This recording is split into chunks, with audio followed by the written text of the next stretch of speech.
ढेरों ढेर मटर आपने बग़ैर मेहनत किए हुए झटपट से किस तरीके से आपने इनको निकाल देना है और कैसे आपने इनको सेव करना है, ये इस वीडियो में बताऊंगी। और साथ ही यहाँ पर अक्सर इंची टेप जो है उलझा हुआ होता है, तो आपको ये बताऊंगी कि किस तरीके से आप इसको सेव कर सकते हैं। और शूज़ों में से अक्सर स्मेल आ जाती है, तो इनके लिए आपने क्या करना है।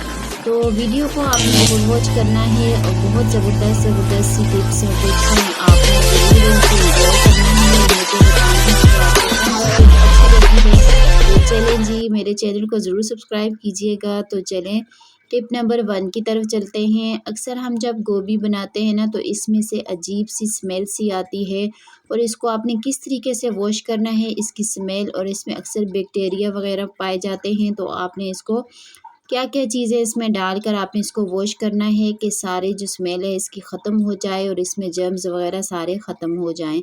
तो यहाँ पर गोभी मैंने कट करके रख ली थी और इसी में मैंने डाल दिया है तकरीबन 3 से 4 टेबलस्पून इसमें विनेगर डाला है, और साथ ही यहाँ पर इसमें मैंने आधा टेबलस्पून डाल दिया नमक का, और साथ ही यहाँ पर हल्दी डाल दूँगी। हल्दी डालने के बाद आपने इन तीनों चीज़ों को डालकर चम्मच से अच्छी तरह मिक्स करना है। फिर उसके बाद आपने नीम गर्म पानी लेना है और इसको डिप करके 10 से 15 मिनट तक रख देना है। तो यकीन माने इतनी ज़बरदस्त गोभी बनेगी कि आपके घर वाले आपकी तारीफ़ें किए बगैर नहीं रह पाएँगे, कि बहुत ही ज़बरदस्त सा टेस्ट आएगा, बिल्कुल इसमें स्मेल नहीं होगी और इसका टेस्ट इतना ज़बरदस्त होगा। आप एक दफ़ा ये टिप ट्राई करके ज़रूर देखिएगा, इंशाल्लाह आपको फ़ायदा होगा।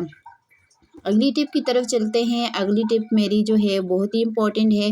तो आजकल आपको पता है मटर का सीज़न है, तो अक्सर लोग क्या करते हैं, इनको फ्रीज़ कर लेते हैं, और ऐसे हमने इनको फ्रीज़ करना है और किस तरीके से हमने इनको, अब ढेरों ढेर मटर हम ले आते हैं, हम छीलने का बहुत बड़ा मसला होता है कि इनको किस तरीके से निकालें और कौन हमें निकाल के दे। तो यहाँ पर बहुत ही ज़बरदस्त और बहुत ही आसान सी टिप आपके लिए लेकर आई हूँ। तो पानी हमने गर्म होने के लिए रख दिया है। तो यहाँ पर पानी जैसे ही बॉयल आ जाएगा पानी में, तो हमने इसमें डाल देने हैं मटर। तो यहाँ पर आपने जब मटर डालने हैं ना, तो उसके बाद आपने इनको बहुत ज़्यादा बॉयल नहीं करना। कितना बॉयल करना है ये आपको वीडियो फुल वॉच करके ही पता चलेगा। तो वीडियो को आप बिल्कुल भी स्किप ना किया करें, वीडियो को फुल वॉच किया करें, ताकि आप ये छोटी-छोटी और ज़बरदस्त सी टिप्स से फ़ायदा उठा सकें। तो यहाँ पर जैसे ही पानी बॉयल आने वाला है, तो इसमें मैं डाल दूँगी मटर। तो यहाँ पर ये देखिए, मटर डालने के बाद ना इनको हमने बहुत ज़्यादा पकाना नहीं है, क्योंकि अभी इनके हमने छिलके भी उतारने हैं। तो यहाँ पर मटर डाल डाल दिए हैं और आपने फ्लेम को ज़रा मीडियम ही रखना है। तो जैसे ही इसमें एक बॉयल आएगा ना, तो हमने इनको उतार देना है। उतारने के बाद अगला क्या काम है वो भी मैं आपको बताऊंगी। हमने बहुत आसानी से इनको किस तरह से छीलना है और कैसे हमने इनको स्टोर कर देना है। आप यकीन माने इस तरीके से आप करेंगे ना, तो आपके मटर के कलर भी बिल्कुल ख़राब नहीं होगा, और जितना आप महीनों स्टोर करेंगे इनका कलर बिल्कुल भी ख़राब नहीं होगा। अब यहाँ पर एक तरीका मैं आपके साथ इस तरीके से शेयर करती हूँ कि आपने, अब ये बिल्कुल सॉफ्ट हो गए हैं मटर, ऊपर से छिलका भी सॉफ्ट हो गया है। गिलास तो हर घर में मौजूद होते हैं। इस तरह से आपने एक मटर उठाना है और इस तरह से प्रेस करते जाना है, और सारे दाने जो है मटर में से निकल जाएंगे। तो यहाँ पर ये देखें कितनी आसानी से आराम से ये मटर के दाने सारे निकल रहे हैं। बहुत ही ज़बरदस्त सी टिप है, इस तरीके से ज़रूर आपने करना है और मुझे कमेंट बॉक्स में ज़रूर बताना है। तो साथ ही यहाँ पर एक तरीका और आपके साथ शेयर करूँगी। तो यहाँ पर एक डिब्बे में आपने मटर डाल देने हैं और इनको आपने इस तरह से छिटकना है। तो ये टिप भी काफ़ी फ़ायदेमंद है, लेकिन पहले वाली टिप जो है मैं आपको यही कहूँगी कि वो बहुत ज़बरदस्त है। तो यहाँ पर इस तरीके से अगर आप मटर के इस तरीके से दाने निकालने हैं ना, तो आपने डिब्बे को हिलाते जाना है और इसको इस तरह से ज़ोर-ज़ोर से अपनी हथेली पे मारेंगे ना, तो आपकी दाने जो है ये देखें, अक्सर बीच में से आधे तो निकल आए हैं, आधे अभी इनके बीच में ही हैं, तो वो हम इस तरीके से निकाल लेंगे। इस तरह से निकालने में भी बहुत आसानी हो जाएगी। मुझे उम्मीद है आपको ये टिप भी बहुत अच्छी लगी होगी। अब इनको आपने फ्रीज़ करना है निकाल कर, इनका कलर बिल्कुल भी ख़राब नहीं होगा। तो आप चाहे इसको 6 महीने तक स्टोर कर लें। तो अगली टिप की तरफ चलते हैं। अगली टिप भी जो है बहुत ही ज़बरदस्त है और बहुत ही करामत सी है। जब हम प्याज को काटते हैं, अक्सर हम सलाद के लिए प्याज काटते हैं ना, तो प्याज जो है बहुत ज़्यादा आँखों को लगती है और खाने में भी ये बहुत कड़वी सी होती है। तो उसके लिए आपने क्या करना है, आपने प्याज को अच्छी तरीके से छील लेना है। तो यकीन माने इस तरीके से अगर आप करेंगे ना, तो आजकल तो अब जो मौसमी जो प्याज आजकल की आ रही है ना, तो बहुत ज़्यादा लगती है, बहुत ज़्यादा कड़वा प्याज आ रहा है। तो अगर इसमें सैलेड में अगर हम इसको इस्तेमाल करें ना, तो बिल्कुल भी खाई नहीं जाती, कड़वी होती है। तो उसकी कड़वाहट को आपको किस तरीके से ख़त्म करना है, तो ये टिप जो है ये सालों साल सभी लोग इस्तेमाल कर रहे हैं। अगर आपको नहीं पता तो आप इसी तरीके से इस्तेमाल कीजिएगा। तो यहाँ पर आपने जैसे भी सैलेड आपने काटना है, जिस तरीके से भी काटना है आप उस तरह से आप इसको कटिंग कर लें प्याज की। तो प्याज की जैसे ही हमने कटिंग करनी है, उसके बाद हमने अगला काम करना है। इसके जो येलो वाला साइड से पार्ट होता है ना, वो आपने ज़रूर रिमूव करना है। तो यहाँ पर ये देखें, इस तरीके से हमने प्याज को कट कर लेना है। तो यकीन माने इस तरीके से करेंगे अगर, तो आप ढेरों ढेर प्याज अगर सलाद में आप खा लेंगे ना, तो आपको पता ही नहीं चलेगा कि ये कड़वा है कि नहीं है। तो सलाद में वैसे प्याज तो सभी को बहुत पसंद होता है, अक्सर लोगों को नहीं भी पसंद होता, लेकिन मुझे मेरा बहुत फेवरेट है। तो यहाँ पर इस तरीके से मैं इसको काट कर, अब हमने सारा प्याज जो है वो कट कर दिया है। तो अब यहाँ पर इसमें हमने डाल देना है 1 टेबलस्पून भर के नमक का। तो यहाँ पर आधा टेबल स्पून भी आप डाल सकते हैं। इसको अच्छे तरीके से प्याज में मिक्स करना है। प्याज में मिक्स करने के बाद आप इसको 5 मिनट तक छोड़ दें। 5 मिनट छोड़ने के बाद आपने क्या करना है, पानी लेना है और पानी से इसको अच्छे तरीके से 2-3 पानियों में से निकालना है, और इसमें से जो कड़वाहट है वो सारी ख़त्म हो जाएगी और प्याज हमारा मीठा हो जाएगा। प्याज बिल्कुल भी इसमें कड़वाहट नहीं रहेगी। तो बहुत ही ज़बरदस्त ये टिप है। तो ये देखें यहाँ पर, अब मैं इसमें पानी डालूँगी। पानी डालकर आपने 2-3 पानियों से इसको निकालना है और आपकी ज़बरदस्त जो प्याज है वो रेडी हो जाएगी। तो ज़रूर ट्राई कीजिएगा और मुझे कमेंट बॉक्स में ज़रूर बताइएगा कि मेरी कौन-सी टिप आपको अच्छी लगी है।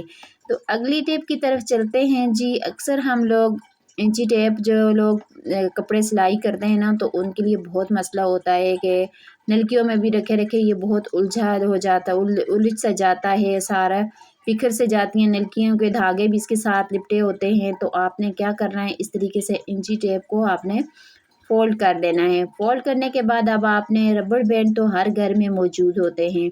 तो यहाँ पर ये देखें, इस तरीके से आपने रबर बैंड को ऊपर इसके चढ़ा देना है। अब आपके नलकियों वाले डिब्बे में डालें, जहाँ पर भी रखेंगे, बैग में डालकर आप कहीं भी जा रहे हैं, साथ लेके जाएँगे ना, तो ये बिल्कुल भी आपको तंग नहीं करेगा, ये बिल्कुल भी उलझेगा नहीं। तो यकीन करती हूँ कि आपको ज़बरदस्त ये टिप बहुत अच्छी लगेगी। तो अगली टिप की तरफ चलती हूँ। तो अगली टिप जो है लहसुन को लेकर है। तो लहसुन के हमें सिर्फ़ इसका जवा चाहिए और इसको हम किस तरीके पे हम इस्तेमाल करेंगे और कैसे इस्तेमाल करेंगे, ये आपको मैं आगे चल के बताऊँगी। सबसे पहले हमने लहसुन का एक जवा लेना है और इसको छील लेना है। इसका छिलका जो है वो ऊपर से उतार लेना है। यकीन माने हम अक्सर जब गर्मियाँ होती हैं, तो गर्मियों में फ़ॉइल वग़ैरह हम लोग कोयल वाला वो जो हम मच्छर बत्ती जो होती है ना, वो लगाकर हम लोग रख लेते हैं, या अक्सर स्प्रे वग़ैरह इस्तेमाल करते हैं। तो आजकल आपको पता है कि ये चीज़ें हम लोग नहीं, अगर हमारे पास घर में मौजूद नहीं भी हैं ना, तो आजकल के मौसम के लिहाज से आपने क्या करना है, ये एक जवा लेना है। यहाँ पर मैंने लिया है सेफ्टी पिन। सेफ्टी पिन के ऊपर आपने इस तरह से इसको लगा देना है। अब लगाने के बाद आपने जितने भी इसके ऊपर आ सकता है, ये काम आप धागे में भी कर सकते हैं, सुई के साथ धागे में भी पिरो के आप इसमें डाल सकते हैं। तो यहाँ पर सेफ्टी पिन को आपने बंद कर देना है। बंद करने के बाद आपने कोई सा भी धागा ले लेना है, कोई डोरी लेनी है। सेफ्टी पिन का जो पीछे वाला होल होता है ना, उसमें आपने इस डाल देना है। तो यहाँ पर एक निकल भी गया, कोई मसला भी नहीं है। तो यहाँ पर ये देखें, ये पीछे वाला जो होल है ना, तो इसमें आपने कोई धागा, कोई डोरी वग़ैरह कुछ भी हो, यहाँ पर ये देखें आटे के जो अक्सर तोड़े के साथ ये लगी होती है, तो आपने वो भी इस्तेमाल में ला सकते हैं। तो यहाँ पर आपने क्या करना है, इसकी डोरी में इस तरीके से डोरी इसके अंदर से गुज़ारनी है और इसको आपने एक लॉकेट सा बना देना है यहाँ पर। तो अब आपने क्या करना है, इसको आपने अच्छी तरह से ये एक लॉकेट सा बना कर ना, आपने इसको दरवाज़े की साइड पे लटका देना है। यकीन माने आप ये काम करेंगे तो कोई मच्छर, कॉकरोच वग़ैरह कोई भी कीड़ा-मकोड़ा आपके कमरे में अंदर नहीं आएगा। ज़रूर आज़मा के देखिएगा। तो बहुत ही ज़बरदस्त सी टिप है ये, उम्मीद करती हूँ आपको ये टिप भी अच्छी लगेगी। तो अगली टिप की तरफ चलते हैं। अगली टिप भी मेरी बहुत ज़बरदस्त और बहुत ही फ़ायदेमंद सी है। अक्सर हम लोग क्या करते हैं, परफ्यूम की बोतल्स और बॉडी स्प्रे वगैरह की खाली बोतल जो होती हैं उनको हम लोग फेंक देते हैं, लेकिन आपने ये वीडियो देखने के बाद बिल्कुल भी नहीं फेंकनी। तो यहाँ पर अक्सर खाली बोतलें जो होती हैं, आपने क्या करना है, अगर आपने बिस्तर पेटी वगैरह में रखे हुए हैं या आपने कबर्ड वगैरह में रखे हुए ना, तो आपने इसकी खाली बोतल का ढक्कन उतार कर आपने पेटी में रख दें। यकीन माने इतनी ज़बरदस्त सी बिस्तरों के साथ से खुशबू आएगी, आपके बिस्तरों से बिल्कुल भी स्मेल नहीं आएगी। तो आप इस तरीके से कीजिएगा, ज़रूर आपको अच्छा लगेगा। अगली टिप की तरफ चलते हैं। तो अगली टिप मेरी बहुत ज़बरदस्त है। अक्सर हम लोग क्या करते हैं, घी का खाली पैकेट होता है या ऑयल का, हम लोग इसको फेंक देते हैं, लेकिन आप यकीन माने इस टिप को आप आजमाएंगे तो आप इसके बाद आप कभी भी नहीं फेंकेंगे। तो यहाँ पर आपने क्या करना है, इसके साइड जो है वो आपने काट कर देनी है। तो यकीन माने जब हम आटे के ऊपर इसको लगाएंगे ना, तो हमारा आटा जो है अगर कितने दिन भी पड़ा रहेगा वो बिल्कुल भी खुश्क नहीं होगा ऊपर से।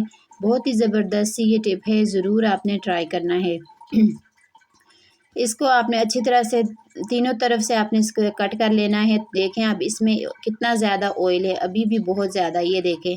अक्सर हम लोग चाहते हैं कि सारा निकल गया है, लेकिन इसके अंदर बहुत सारा ऑयल होता है।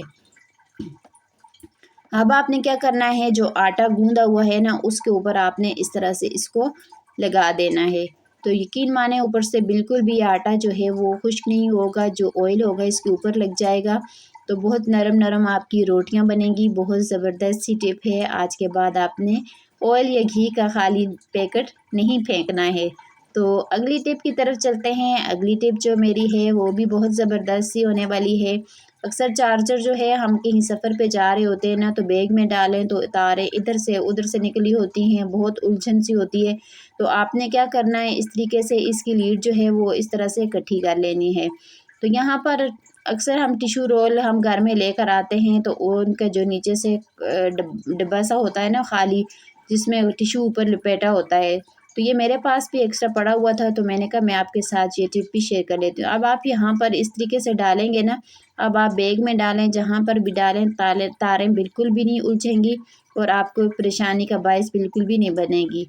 तो है ना ज़बरदस्त सा जुगाड़। इसी तरीके से छोटे छोटे जुगाड़ लगाकर मसले को हल कर दिया करें। मुझे उम्मीद है आपको ये छोटा सा जुगाड़ मेरा पसंद आएगा। तो अगली टिप की तरफ चलते हैं। अगली टिप जो है वो भी बहुत ज़बरदस्त सी है। तो यहाँ पर शूज़, हम लोग सर्दियों में इस तरह के कपड़े के शूज़ होते हैं, हम इसको बार बार धो तो सकते नहीं हैं, इनमें बहुत सी स्मेल आने लग जाती है। तो अब इसकी स्मेल को हमने किस तरीके से दूर करना है, अब धो लें तो हफ्ता हफ्ता 2 हफ्ते तो सूखते नहीं है शूज़। तो आपका मसला ये हल कर देती हूँ। छोटी सी टिप है लेकिन बहुत पावरफुल सी है। तो यहाँ पर कोई भी आपने फॉइल पेपर ले लेना है, या ये नहीं है आपके पास तो सिंपल पेपर ले लें।